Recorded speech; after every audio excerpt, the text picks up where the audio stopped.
Welcome back to AskAPop. Today we're talking about water everywhere, not a drop to drink. As we were dropping off a little bit at the nursery this morning before church, we noticed something at the water fountain. Because, I'm a noticer and everything. There was, at the local watering hole right between the two WCs, that's the indoor outhouses, fancy word for it anyway. There was a piece of paper there, and it warned us there, if you wanted to drink the water, you were going to end up having to use those indoor outhouses a lot more than if you didn't drink the water there.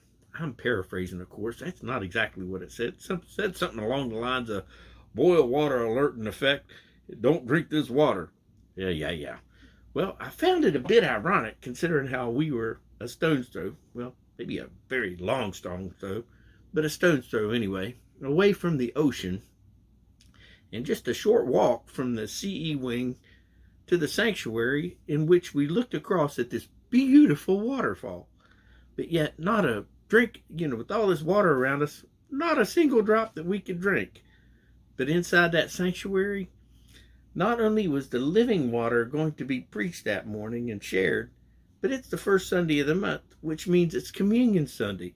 So we have a veritable feast for the soul.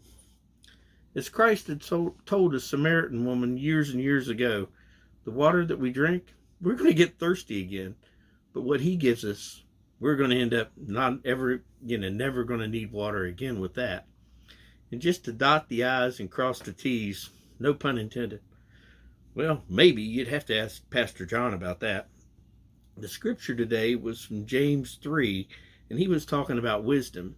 And pretty sure any wise person is going to avoid any of those sketchy water fountains. Just saying.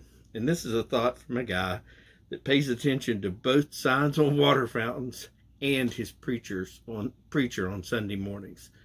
The Bible verses today are John 4, 1 through 15, and James 3, 10 through 18. As far as questions, I just got one. Where's your water coming from today? God bless you. Have a great day.